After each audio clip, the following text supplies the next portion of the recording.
Welcome back, everyone. I'm the Battle Gamer, and today we have another great archetype here to talk to y'all. One I'm very excited about, though I do have some mixed opinions for sure.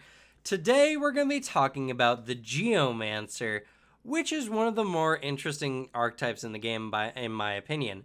What it does is you harness the innate natural energies of the area around you to empower your spell effects. This is a predominantly spellcastery type of archetype, though it does kind of lean into Magus a little bit. And I mean, technically, any kind of character could get access to this one with some finagling, but I'm going to say mostly this is for spellcasters specifically. Anyway, let's go ahead and get into the archetype itself. So the Geomancer dedication here, I'm going to pull up here on screen. It does require that you're trained in nature. And I will say that if you want to get all of the feats in this particular archetype dedication, you will need to become legendary in nature.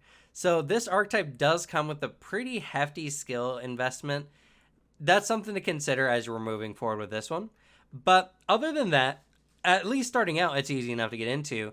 You also need to be able to cast spells from spell slots. So not cantrips won't allow you to become available for this.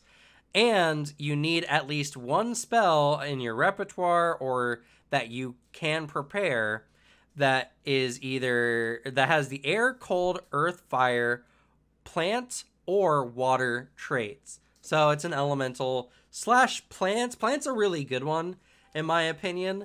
But yeah, it's a bit mostly an elemental based one. And as you can see here, what the effect is that when you cast a spell that uses a spell slot in a environment that matches the trait of the spell, it gets additional effects.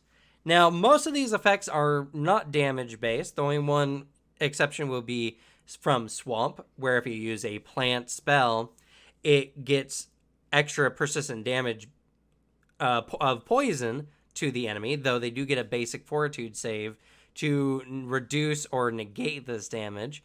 But overall, you either get a benefit or you force an enemy to make a save against your spell DC to avoid whatever negative effects it is. Like, let's take Desert, for instance, where if they fail the check, they're fatigued until they drink water, which is really hard to do in the middle of combat.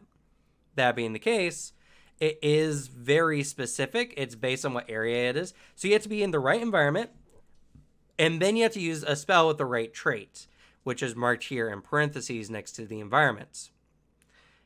It's a really good base archetype dedication feat in general. The only thing is it's a little hard to use. Obviously, you have to prepare your spells or have a repertoire that matches the environment you're going to be in, which might not be something that you have a choice in. So, at the first feat anyway, it's interesting, but it gets better with the next feat that we're going to talk about. And that feat that I mentioned before is Attunement Shift. It's the first feat here that you can pick up, and it's a free action that has a requirement that if your previous action was to cast a spell with the aforementioned traits, then you can essentially force yourself to attune to a different type of terrain. This is mandatory if you're a spellcaster and you want to take the Geomancer, because this will allow you to essentially force yourself to be in an element so that the spells that you use, say you're a pyromancer, right? Well, you can use Produce Flame, and it doesn't say a spell with a spell slot. It just says cast a spell. So you can Produce Flame and then use Attunement Shift as a free action, and boom, you're now attuned to deserts, and all your fire spells will get the benefit of the terrain, the desert terrain effect from attunement, or from your attuned element. Blah, blah, blah. So yeah, there's no name for the effect. It's just attuned benefit. But yeah, so the attuned benefits of being in a desert, and this lasts for a minute, and you can only use this once every 10 minutes. So it more or less works out to you can use this once per battle. You can't use this to swap your elements around. And unless you're doing a pretty intense boss battle, this is good enough for most combats. And because most combats don't typically take place in less than 10-minute intervals, you essentially get this once per combat, and you can choose one element per combat. This is perfect if you're playing a very elemental style character, so that you can very consistently get the effects of the spells that you're using, and essentially enhancing your spells with additional effects, which is really good. But beyond that, it's just a good way to make sure that you're always capable of utilizing whatever elements that you have at your disposal. All right, next up is Shared Attunement, and essentially what it does is if you would get an attuned benefit, you can actually give that attuned benefit to an ally instead. Now, you can't allow allies to hurt their enemies, for instance. So, obviously, this is only when you would receive a benefit that affects you. It now can affect an ally within 30 feet.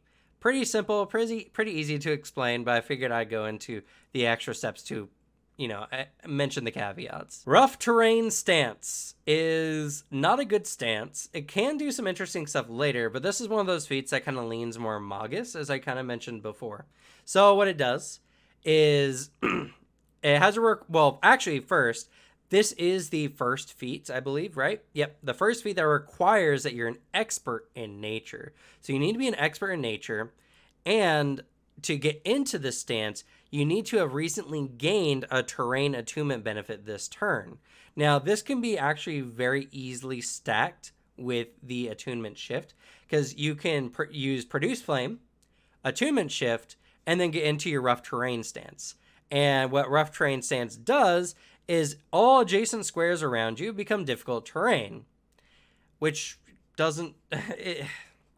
It's a really weird and kind of bad feat or stance in general. What it does, right, makes every square around you difficult terrain. That means enemies can't step into it, and if an enemy wants to become adjacent to you, they must expend an additional 5 feet of movement. Now, this terrain does match the type of attuned element that you're using.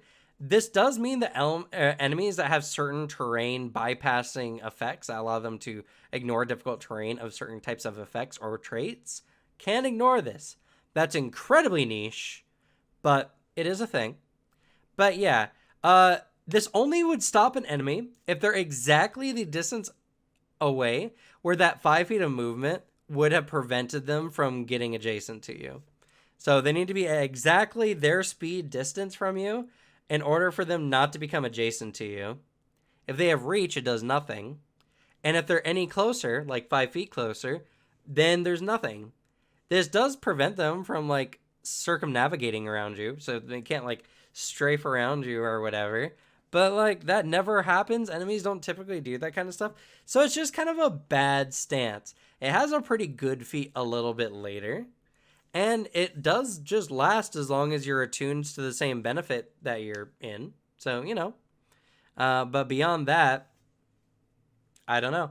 And it doesn't work if you're shifting elements in mid-combat. So, it's just not a great feat. Attuned Stride is the next feat. And it also requires that you're an expert in nature. And what it allows you to do is whatever element or whatever terrain you're currently attuned to, you can ignore difficult terrain of that terrain's type.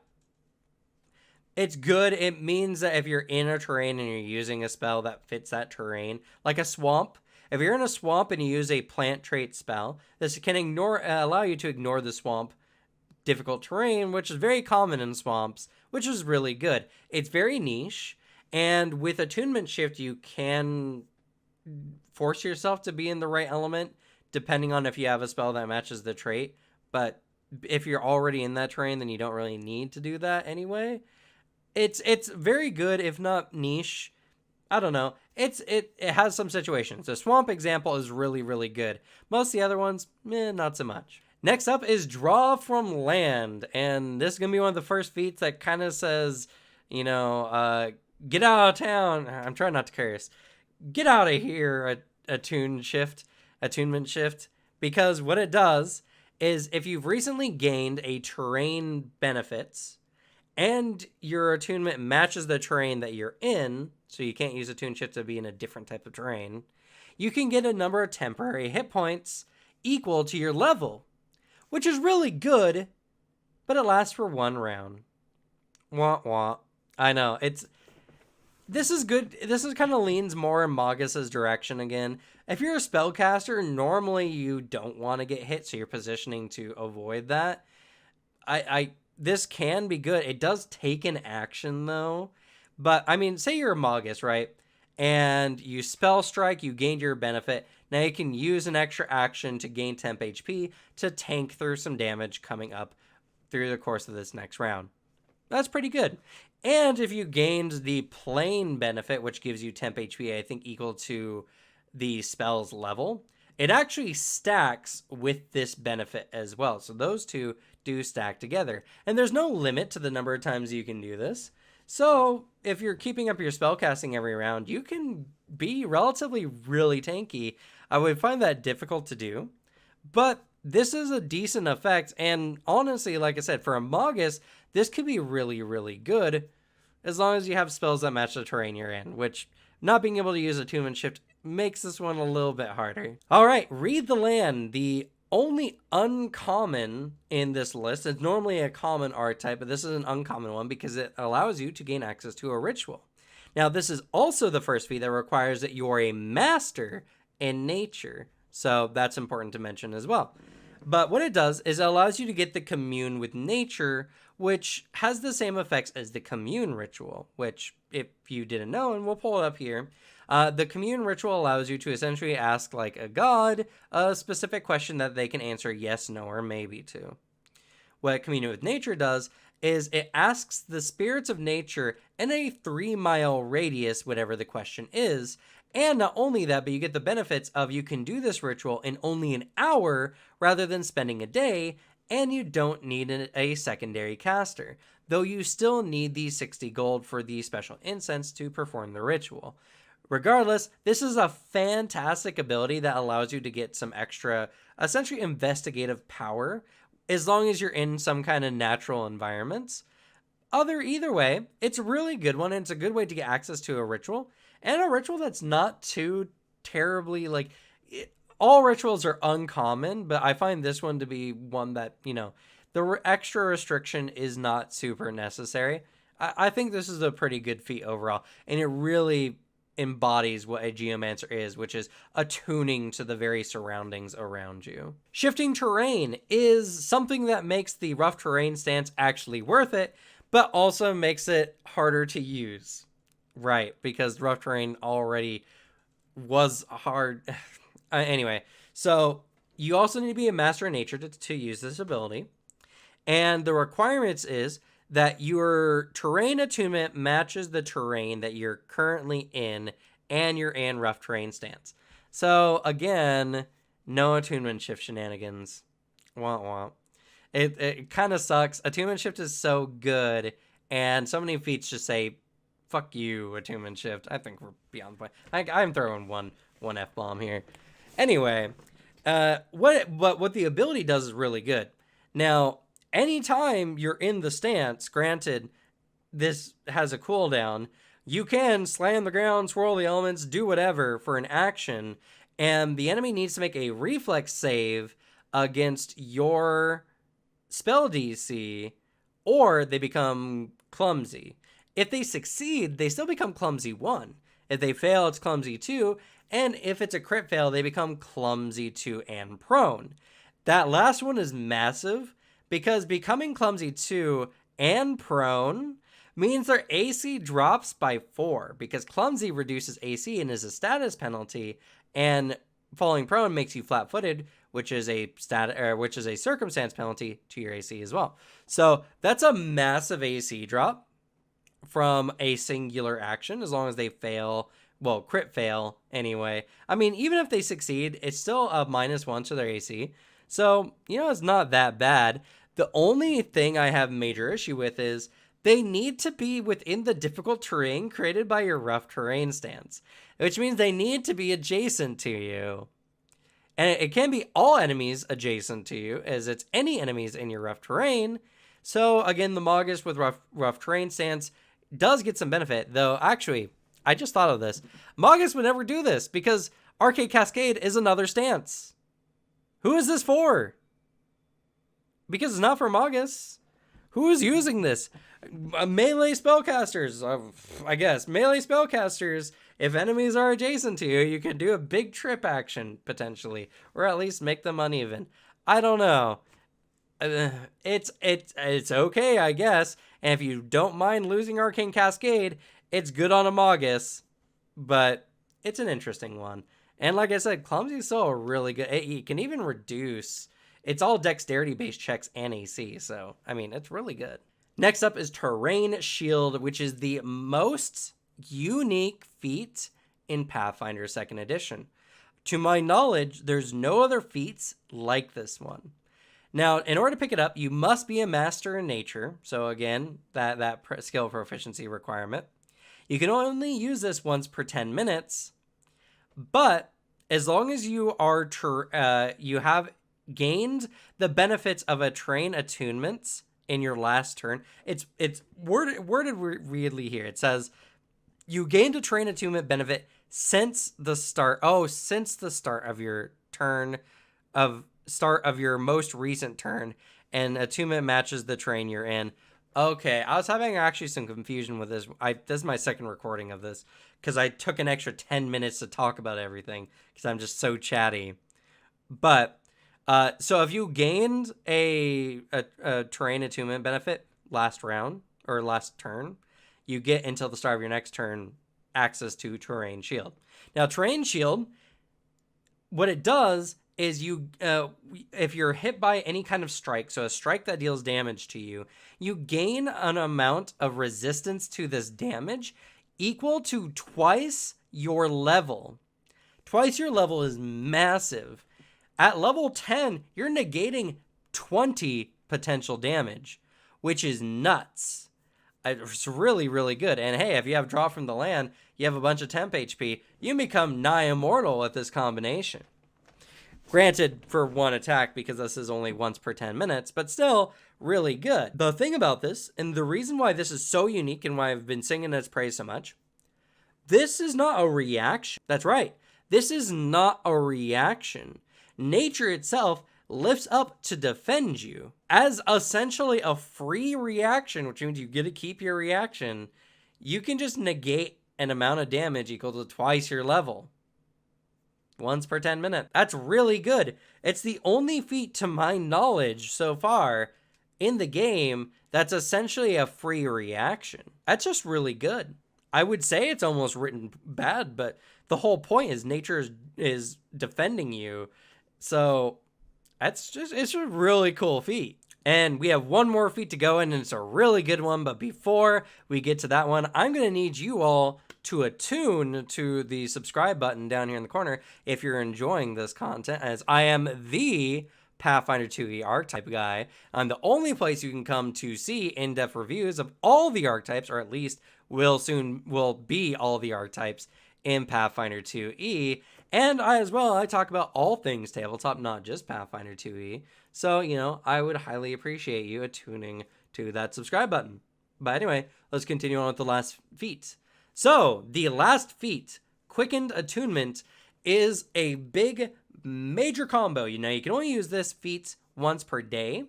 And in order to get this feat, you must be a legendary in nature. That's right. You must be legendary in nature to select this last feat here at level 16.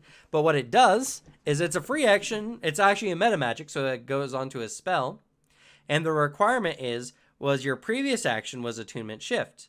And what it allows you to do is, if it's a properly aligned, if the spell matches your current attunement, you can reduce its casting time by 1 to a minimum of 1. Now, you can't use Quickened Attunement and Quickened Spellcasting in the same round. Can't double up on the combo. But even then, really, really good. And so, that Produce Flame combo I mentioned earlier, where you produce flame and then attunement shift? Well, rather than going into rough stance, which is a very terrible stance in my opinion, you can quicken fireball. So produce flame, 2 actions, free action, attunement shift, and then free action again for your next 1 action fireball. And there's probably a ton of other possible combinations for this one as well. But that's the good one. That's a really good combo. If you're playing a Pyromancer, it's the absolute way to go. And it's an amazing feat. It sets you up for a really good starting turn.